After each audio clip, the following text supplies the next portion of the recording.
মানিক বন্দ্যোপাধ্যায় বাংলা সাহিত্যের একজন খ্যাতিমান ঔপন্যাসিক। মানিক বন্দ্যোপাধ্যায় দারিদ্র্যের সাথে আজীবন যুদ্ধ করে যাওয়া এক সাহিত্যিক। অনিন্দিতা চৌধুরীর লেখা পড়ছি রোয়ার মিডিয়া থেকে। দারিদ্র্যের প্রতিটি রেখাকে যেন কলমের ডগায় তিনি সুস্পষ্ট করে তুলে ধরতে পারতেন।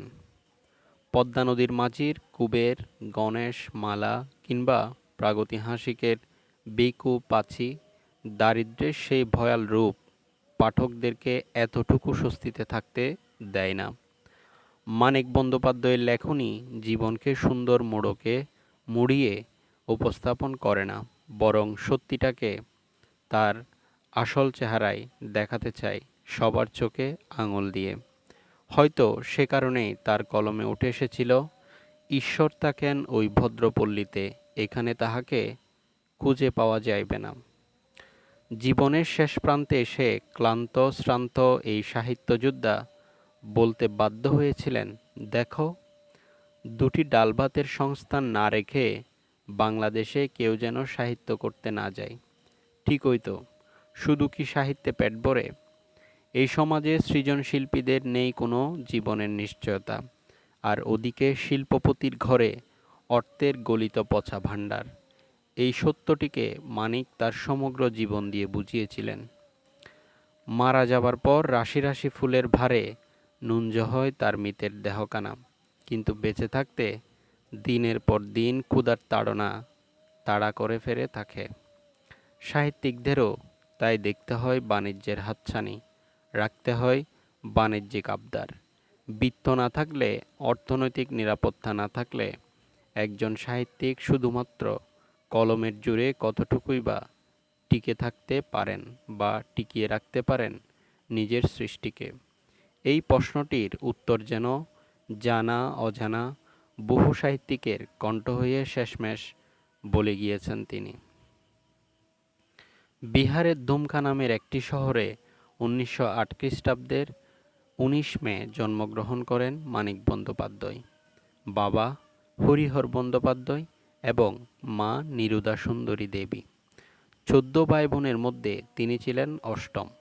সাহিত্যের পথে যাত্রাটা ছিল বেশ আত্মবিশ্বাসী।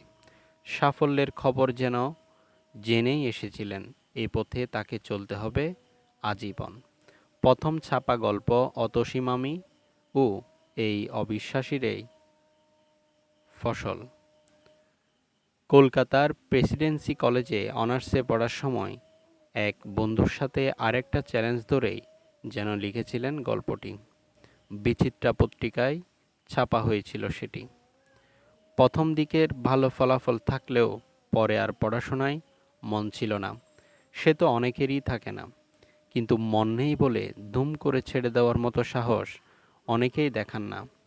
বাংলা সাহিত্যকে যিনি নিজের ধ্যান জ্ঞান করে নিয়েছেন, তার পক্ষে আর বিজ্ঞানের হিসেব সইল না। দাদাকে সোজাসাপটা জানিয়ে দিয়েছিলেন তার প্রচণ্ড দৃঢ় বিশ্বাসী বক্তব্য, দেখে নেবেন, লেখার মাধ্যমে আমি বাংলার লেখকদের মধ্যে প্রথম শ্রেণীতে স্থান করে নেব। রবীন্দ্রনাথ শরৎচন্দ্রের সমপর্যায়ে আমারও নাম ঘোষিত হবে। দাদা সুধাংশুকুমার বন্দ্যোপাধ্যায় রীতিমতো বিজ্ঞানের পূজারী। ছোট ভাইয়ের এহেন স্পর্ধা তাকে স্বভাবতই রাগিয়ে তুলল। টাকা দেওয়াও বন্ধ করে দিলেন। এদিকে সাহিত্যের সাথে যোগ হয়েছিল বাম রাজনীতি।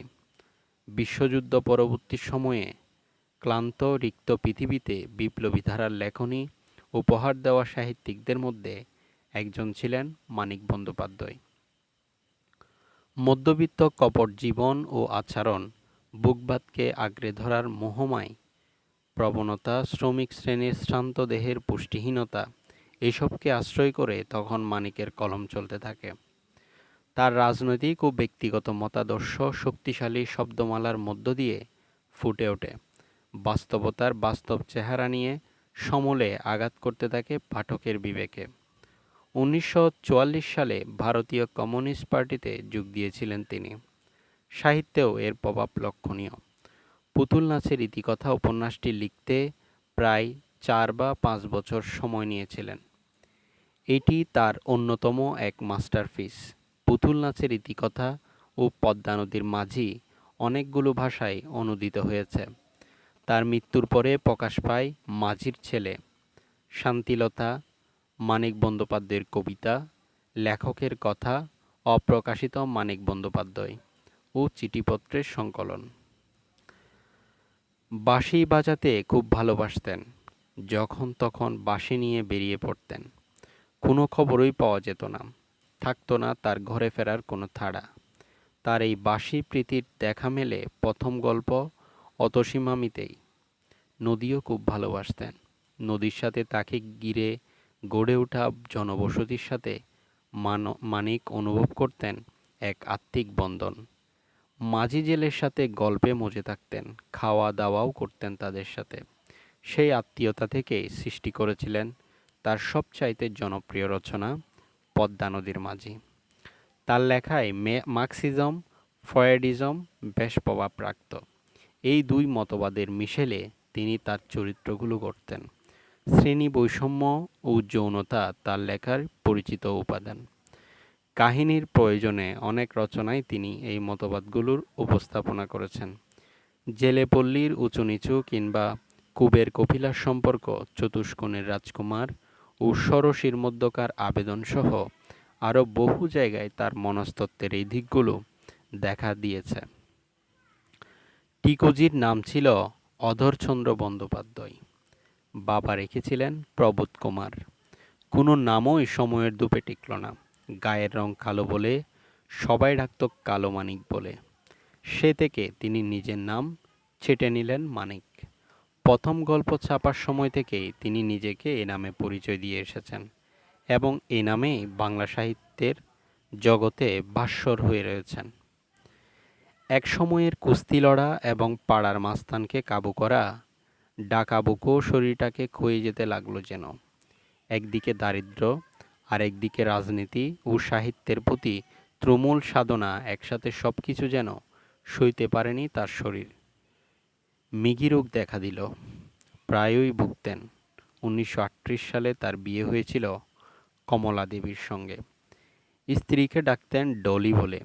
অপ্রকাশিত মানিক গ্রন্থটি থেকে তাদের সংসারের দারিদ্র্যের কশাঘাত কি ভয়াবহ চেহারা নিয়েছিল তার একটি উদাহরণ পাওয়া যায়। স্ত্রী মৃত সন্তান প্রসব করার পর মানিক বন্দ্যোপাধ্যায় লিখেছিলেন, বাচ্চা মরে যাওয়ায় ডলি অকুশী নয়। অনেক হাঙ্গামা থেকে বেঁচেছে। বলল, বাঁচা গেছে বাবা। আমি হিসেব করেছি বাড়ি ফিরে মাসখানেক বিশ্রাম করে রাঁধুনি বিদায় দেব। অনেক খরচ বাঁচবে। স্বামীর সঙ্গে স্ত্রীও যে একটি প্রবল সংগ্রাম করে লড়ে গেছেন তা স্বীকার না করে উপায় নেই। মানিকের জীবনের শেষ দিন পর্যন্ত তার সহযোদ্ধা হয়ে পাশে ছিলেন তিনি। মৃত্যুশয্যায় শুয়ে আছেন। সে সময়টায় বাড়িওয়ালা ভাড়া না দেওয়ার অপরাধে মামলা টুকে দিয়েছিলেন। সবটুকুই সইতে হয়েছে বাংলা সাহিত্যের অত্যন্ত শক্তিমান এই লেখকের, কারণ সাহিত্যে পেট ভরে না। সাহিত্যে পেট ভরে না বলেই তাকে চাকরির জন্য হন্যে হতে হয়েছে। কিছুদিন নবারণ পত্রিকায় চাকরি করেন সহসম্পাদক হিসেবে। এরপর বঙ্গশ্রী পত্রিকায়ও একই পদে কাজ করেন। নিজের একটি প্রেস চালু করেছিলেন, কিন্তু অর্থাভাবে তাও বন্ধ হয়ে যায় কয়েকটা দিন যেতে না যেতেই।